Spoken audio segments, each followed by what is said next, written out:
देतो. काय म्हणे, हे मानवं पापस्य कृत सदा देगर्विमंगः सप्तयज्ञ कलाकृत प्रदन्ते गायने वाचात पातकम् ईश्पत मानिक कृत देनस्य कामकासकम् नमामि देवं भगवन्ते नमोस्तु कारकम्.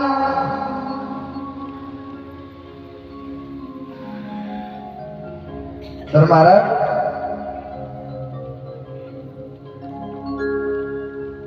पुढे कथा येते कि सूत जी सांगता मुनिवर, सुनो आगे भक्ति को चित्त में धारण करने के प्रादुर्भाव की कथा में बताता हूँ. जब भक्ति नहीं करोगे तो क्या होगा और भक्ति करोगे तो क्या होगा. नारद जी सांगता म्हणे, पूर्व काल मध्ये तुंगभद्रा नदी होती. कोणती नदी होती? तुंगभद्रा. सगळ्या गोष्टी लक्षात ठेवायच्या बरं का. तुंगभद्रा नदी होती आणि त्या तुंगभद्रा नदीच्या तटावर अनुपम नगर होत. महाराज त्या नगरामध्ये अलग अलग धर्माचे, आपल्या आपल्या धर्माचे विविध लोक राहत आणि इथली तेजमयी ते नगरी होती. महाराज तरी सगळे भक्ती, सगळे लोक होते आणि त्याच नगरीमध्ये एक आत्मदेव नावाचा ब्राह्मण होता. त्या नगरीमध्ये कोण होता? आत्मदेव.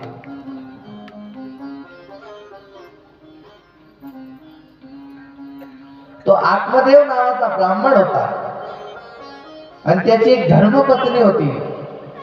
काय नाव होतं तुझं? धुंदली. काय नाव होतं? जोरात बोला. काय नाव होतं? कथाला लक्ष देता बरं का. आत्मदेव नावाचा ब्राह्मण होता, त्याची धर्मपत्नी धुंदली होती.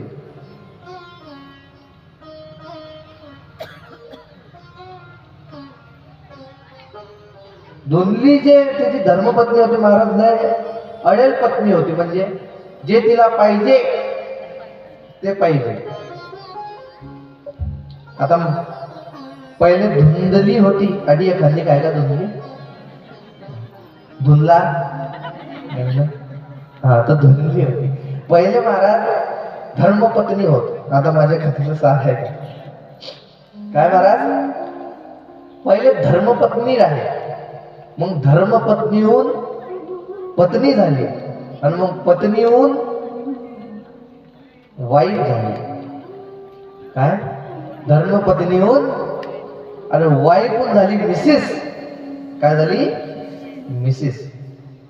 आता धर्मपत्नीचा अर्थ, आता मी सगळ्याचा अर्थ सांगतो तुम्हाला, है ना.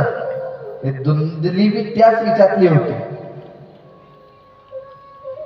धुंदली एका प्रकारचं नावाची धर्मपत्नी होती, असली म्हणजे मिसेस होती. आता कसं ऐकून घ्या. धर्मपत्नी म्हणजे ते धर्माला साक्षी केल्याच्या नंतर तुमच्या घरात लक्ष्मी मानलेली आहे, ते धर्मपत्नी. पत्नी म्हणजे जे तुमच्या सोबत साथ दे, जिने लग्न केलंय ते पत्नी. आणि वाईफ म्हणजे that is very high five. That is very high five. This is wife. म्हणजे जे जास्त हाय फाय असते तिचं नाव वाईफ असते, है ना. आणि मिसेस म्हणजे जे हर कामाला डिसमिस करते, जे हर कामाला डिसमिस करते तिला मिसेस म्हणतात आमच्या भाषेमध्ये. या लोकांना अर्थाचा अनर्थ केला बरं का, अमुनाने केला. आमच्या शास्त्रामध्ये धर्मपत्नी म्हणजे धर्मपत्नी. बरं ठीक आहे, पत्नीचा झाला. मग पहिले होय पती परमेश्वर, मग झाला पती, पतीचा झाला हजबेंड. पतीचा काय झाला? हजबेंड. पती म्हणजे पती परमेश्वर म्हणजे जो आपला पती आहे, है ना, ज्याच्याशी आपण विवाह केला ते आमचे पती परमेश्वर आहे, भगवंताच्या समोर आहे. पती परमेश्वरून पती झाला, परमेश्वर हटून गेला, ओनली पती. मग महाराज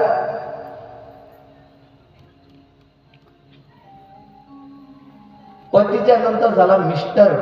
काय झाला? मिस्टर. मिस्टरचा अर्थ काय?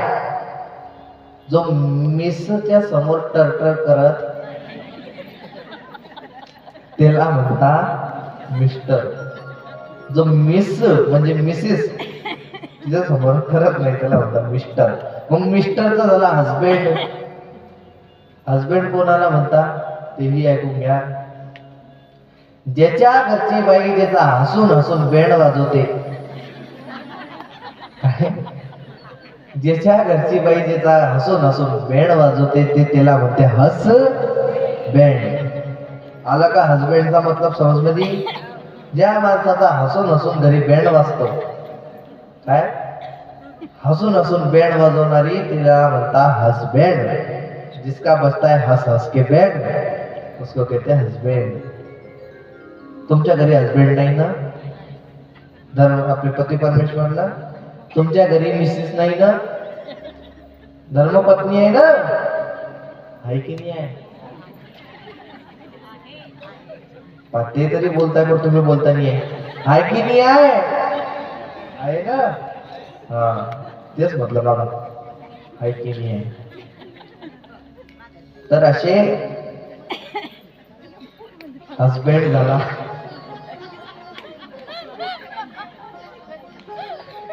काय की नाही? मी कालच सांगत होतो माझ्या कथेला पोटदुखीची कोणी घेऊन बसायची. नाही बसले ते तुमची जिम्मेदारी. डॉक्टरचा खर्च मी देणार नाही. माया जो कथा झाल्याच्या नंतर याचं नाही. ते म्हणता नाही का शेअर मार्केट जोखिमों के अधीन है, तो कृष्णानंद जी महाराज की कथा भी जोखिमों के अधीन है. कृपया अपनी जिम्मेदारी पर बैठे. है की नाही? हा आधी बसल्याच्या नंतर माणूस संतही होतो, बरोबर की नाही? माझ्या कथेमध्ये बसल्याच्या नंतर माणूस संतही होतो, वैरागीही होतो. तर स्वतून समजून बसायचं. आखरी दिवशी भगवा सगळ्याला घालायचं. आहे की नाही? सगळं घरी गेल्याच्या नंतर मी महाराजची 7 दिवसाची कथा ऐकली आणि कथेचा निष्कर्ष असा निघाला की भगवे कपडे घालायचे आणि वृंदावन चालायचं. तुम तुम्हारा देखो, आग लगे बस्ती में अपन रहो मस्ती में. हा तर महाराज हे धुंदकारी धुंदली ही तशी होती जे कधीही आपल्या नवऱ्याचं ऐकत नाही. तसंच एक दिवसाची कथा येते की हे दोघी आपल्या घरात नांदत होते पण यांना संतची प्राप्ती नव्हती. महाराज घर द्वार अति सुंदर होतं परंतु त्यांना सुख नाही. कशाचं? पुत्र रत्नाचं सुख नाही. एक दिवस ते जे ब्राह्मण होते आत्मदेव लय दुखी झाले की पाय दुसऱ्याच्या घरी कशी लेकराची खेळाची आवाज येते, आपल्या घरात येत नाही. मग काय करायचं?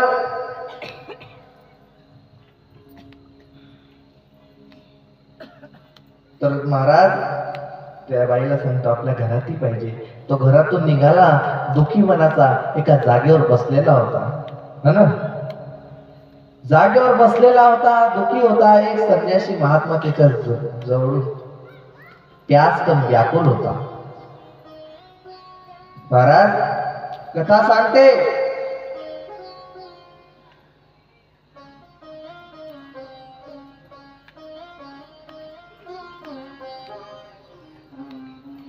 जा जलकर व्याकुल होता. तर ह्या आत्मदेवाने त्या ब्राह्मण देवताला जलाचं पात्र घेऊन गेला आणि जलाचं भक्षण करायला. जा त्यांच्या मनाचं संतुष्ट तृप्ती झाली. महाराज आत्मदेवाने दंडवत प्रणाम केला, नमस्कार केला.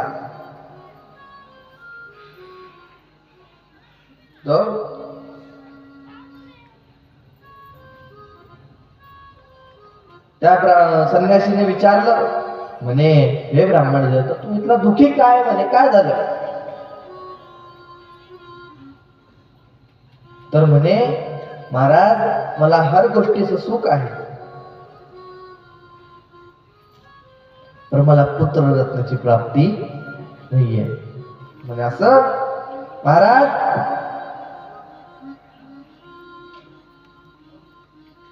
मी पुत्रहीन आहे, मला पुत्राची प्राप्ती नाही. म्हणजे ठीक आहे महाराज. संन्यासीने काढलं ब्राह्मण देवता, तू ह्या पुत्र रत्नाचा मोह त्यागून दे. काय? तू ह्या पुत्र रत्नाचा मोह त्यागून दे. तू पुत्र रत्न नको करू. कारण की हे कलियुग आहे, याच्यात जर मोह असला तो मोह चांगला नाही असत. महाराज तो म्हणे नाही,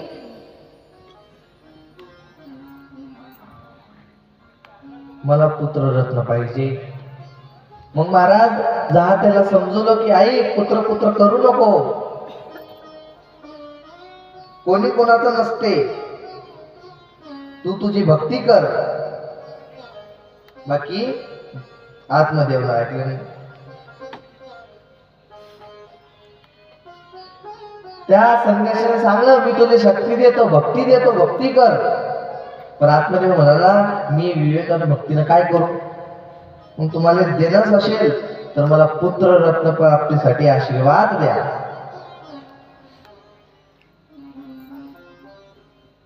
पांगाचे झोपले तर नाही.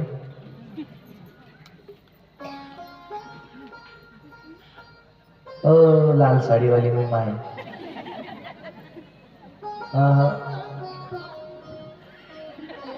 जागी झाली का?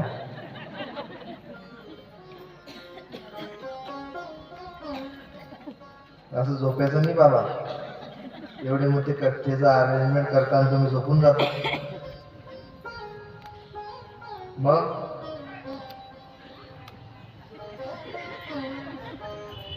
तर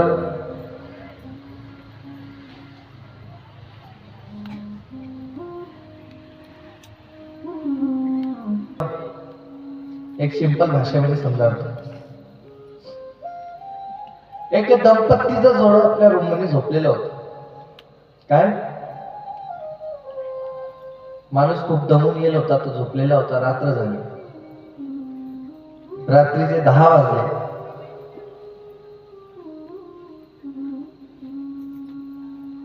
त्याच्या बाईने तिला उठाडलं. ए जी सुनो, अहो ऐका ना.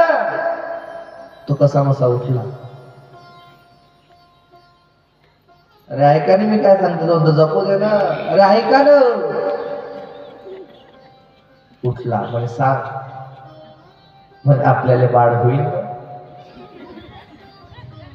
म्हणे होईल ना. ठीक आहे. झोपून गेला. 11:30 वाजले. त्याच्या बाईने डबल जागी केलं. ए ऐका ना. अरे उठा. उठला. आता काय झालं. आपल्याला बाळ गोरस होईल ना. म्हणे हो गोरस होईल. डबल झोपून गेला. 1:30 वाजता पुन्हा उठवलं. अरे उठा, ऐका ऐका ऐका. तो म्हणजे तू आता जपू दे की मग आता पाय भरतो. म्हणजे आता काय झालं. आता कोणता भावंडर येऊन गेला. म्हणजे मी काय म्हणते, आपल्या पोरे आपल्याला वागवील ना. नवरा म्हणतो तू आता जप, नाही तर मी तुला वागवणार. तो पुन्हा जपून गेला. रात्रीचे 2:30-3 वाजले. तिला डबल जागले. अरे ऐका ना. म्हणजे आता तर हे केलं. उठला. म्हणजे आता सांग, आता पोऱ्याचं काय लग्न करती. नाही नाही लग्न नाही. लग्न जाऊ द्या. आपू आपल्या पोऱ्याचं नाव काय ठेवू.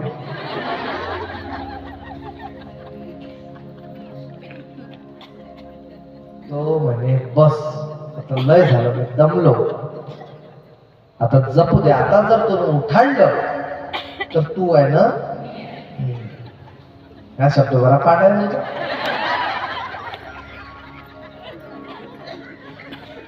माया म्हणायच्या पहिलेच तुम्ही जोरात A to Z म्हणायची गरज नाही पडली की सर्व म्हणा. तोंडी पाठ शब्द आहे बाबा. तू आहे ना मी आहे. मग सकाळचे 5 वाजले. अहो उठा ना. आता तो उठला. तिने 3दा उठाडलं. अहो उठा न, अहो उठा न. बाई बी इंटेलिजंट, नाटक करतो. तिने घेतली कमळल्यात अशी लात मारली की पलंगाच्या खाली. कोणी डायरेक्ट पलंगाच्या. आता काय झालं,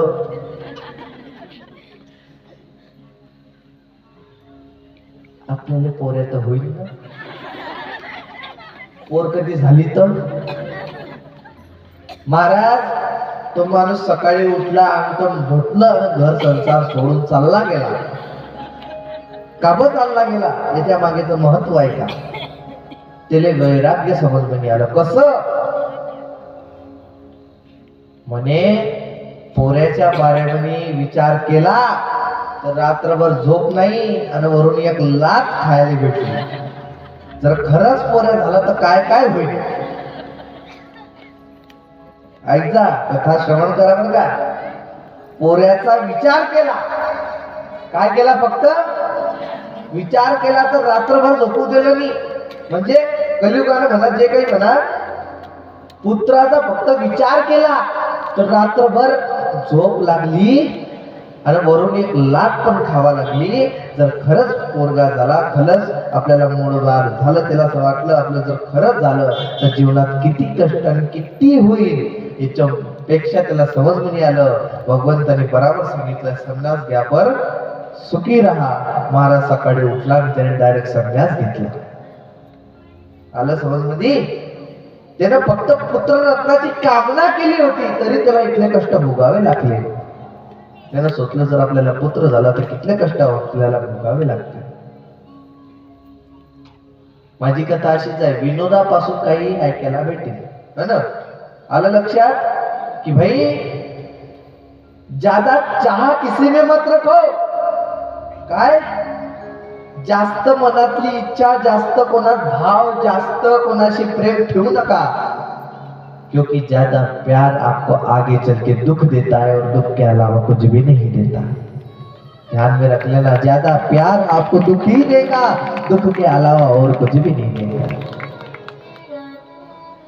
इसलिए प्रेम करना है तो हमारे सावरे से करो, हमारे गिरधर लाल से करो. तुम्हारी जिंदगी ना सवरी तो नाम बदल के रख देगा.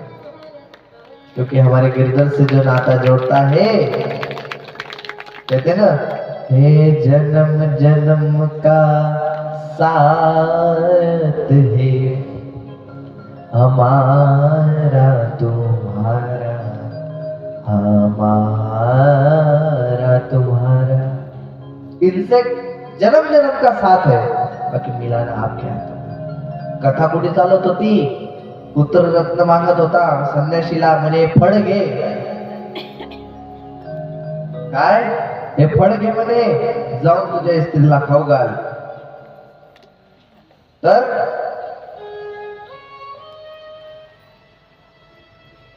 तू तुझ्या पत्नीला खाऊ घाल, मग तुला पुत्र होणार. मग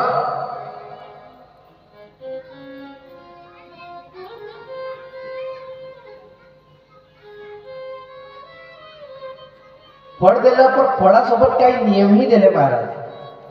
स्त्रीला खाऊ घाल आणि तुझ्या स्त्रीला सांग कि 1 साल तक सत्य, सोच, दया, दान, एक समय ही अन्न खाना, तब जाकर तुझे पुत्र होगा. काय सांगलं? 1 साल तक सत्य, दया, दान. तिची बाई तर चालता फिरता खोटं बोले, धुमली चालता फिरता खोटं बोले. तिला आदत खोटं बोलायची, चुगल्या करायची होती. धुन महाराज आत्मदेव घरी गेला प्रसन्न होऊन, म्हणजे हे घे, हे खाय आणि हे असं कर. धोंडलीने विचार केला आपल्याने हे होणार नाही. तिनं ते फळ घेतलं महाराज आणि गावडीला.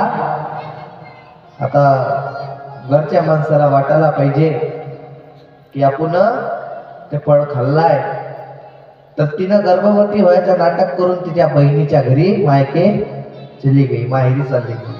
म्हणजे मी सगळं काही तिकून करून येईन, मी खोटं बोलणार नाही, मी दान करीन, मी तप करीन, मी एकच टाइम अन्न खाईन. बरोबर आहे महाराज. ते चालली गेली, तिनं असाच कोणता नियम केला. बाकी ज्या गायनं ते फळ खाल्लं होतं ते गाय खोटं बोलली, तिने एकच टाइम चारा खाल्ला. बरोबर की नाही, एकच टाइम अन्न खाल्लं. जा महाराज 1 साल झाला, 9 महिने झाले, त्या गायच्या गर्भातून एक पुत्राचा जन्म झाला. आणि तिकडे बहिणीच्या घरी मायाच्या घरी गेली होती, तिने तिचा बहिणीचा पुत्र घेऊन येऊन गेली. म्हणजे काही तर दाखवायला पाहिजे.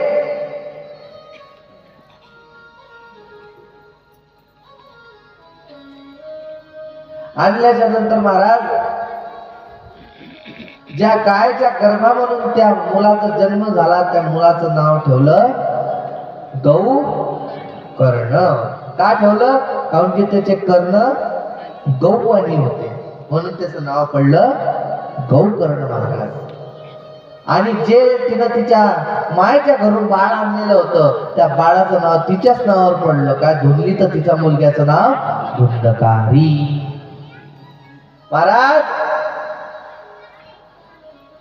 आता दोघेही मोठे होऊ लागले, गौकर्ण आणि धुंडकारी. गौकर्ण लय भक्तिमय निघाला महाराज, माय बापाची सेवा करणारा, आणि धुंडकारी आई वडिलांना शिव्या देणारा. काळ बितत गेला. गौकर्ण संत महात्मा लोकांसोबत भजन कीर्तन करायला चालला गेला. आणि हा जो धुंडकारी आहे तो तिथंच माय बापाजवळ आत्मदेवला मारायला लागला, त्या धुंडलीलाही मारायला लागला. महाराज दोघीला हनुमान करायला लागला. आत्मदेव लढत होता की मी का अशा पुत्ररत्नाची प्राप्तीसाठी एवढं केलं, याच्याहून चांगला तर पुत्र नसावा. महाराज तो धुंडकारी खूप दुष्ट निघाला. त्यानं माय बापाची सेवा केली नाही, काय त्यानं भजन केलं नाही, कीर्तन केलं नाही, आणि असं करता करता करता महाराज तो परमगतीले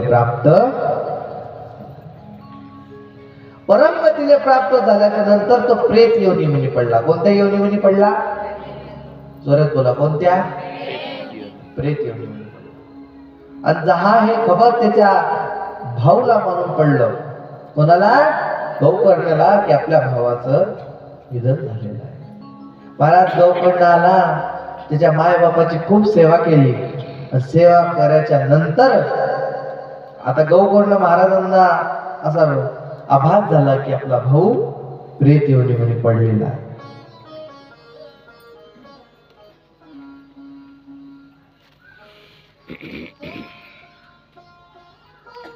मग महाराज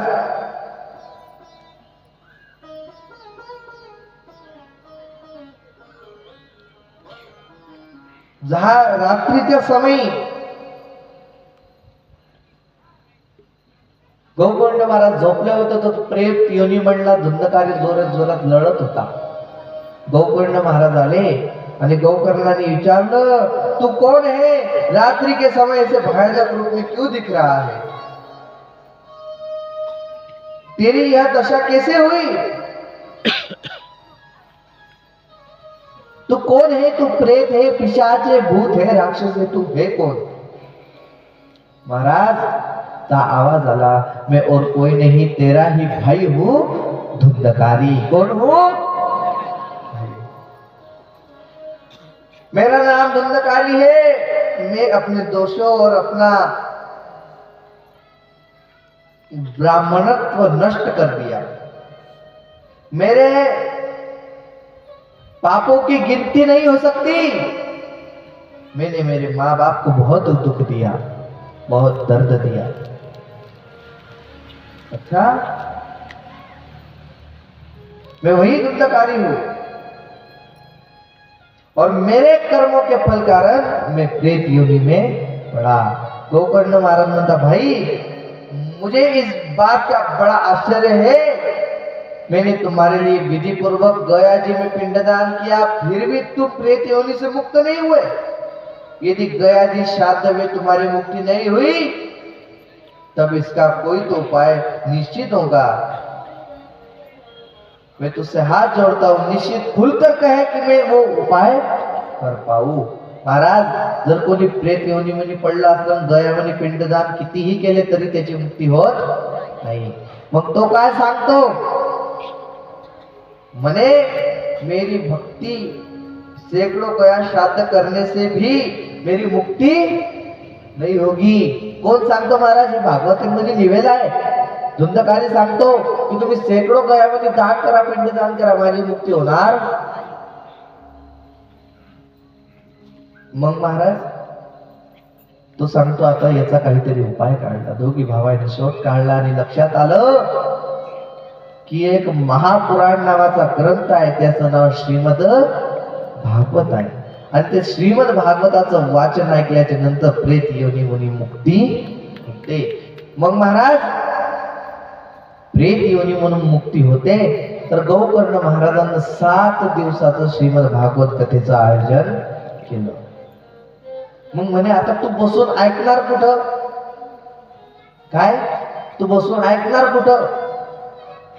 तर तो एका टोकरामध्ये बसला। कशामध्ये? जोरात बोला, कशामध्ये? त्या टोकराला किती गाठा होत्या?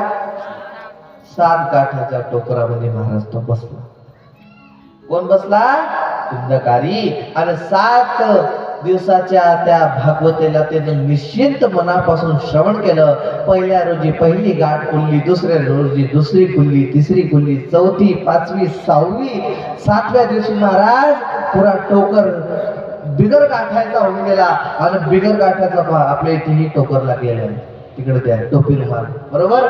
म्हणजे जितलेही प्रेत योनीमध्ये पडले असतात सगळे तिच्यात विराजमान होता, है ना। आणि विराजमान झाल्याच्या नंतर 7व्या दिवशी जशीच गाठ खुलली महाराज, आकाशातून आवाज आली, हे गोकर्ण माझ्या भावा, मी प्रेत योनी म्हणून मुक्त झाला आणि आता भगवंताच्या चरणी चाललो, अशी आवाज आली महाराज। दोघी माता पिता प्रसन्न झाले आणि गोकर्णही प्रसन्न झाला की माझा भाऊ प्रेत योनी म्हणून मुक्त झाला। हे भागवत आहे। भागवत कथा सांगते कि भागवत की आवाज जहां जहां तक जाती है महाराज, जो कोई भी प्रेत योनि में पड़ा हो, प्रेत योनि से मुक्त होकर देव योनि में चला जाता है। ये भागवत की महिमा है, ये भागवत की उदारता है, दया करुणा।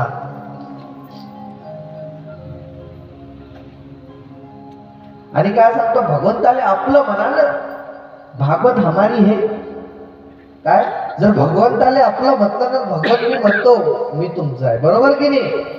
तुम्ही कधी म्हणता का की ह्या माझा भाऊ, ह्या माझी बहीण? म्हटलं का कधी? नाही। तुम्ही फक्त भगवंत गेले, नमस्कार केला, गेले पाया पडले, काशी गेले पाया पडले, घरी आले, मुक्ताबाईला गेले पाया पडले, घरी आले। हे काहीच उपयोगाचं? अरे त्या भगवंताच्या चरणी जरा उभे राहून त्याचं नामस्मरण कीर्तन तर करा की आमचा देव दिसतो कसा। एक मात्र जगामध्ये असं मंदिर आहे महाराज माझा विठ्ठलाचं की तिथं हर एक वार करायला चरण स्पर्श करू देता, बरोबर की नाही?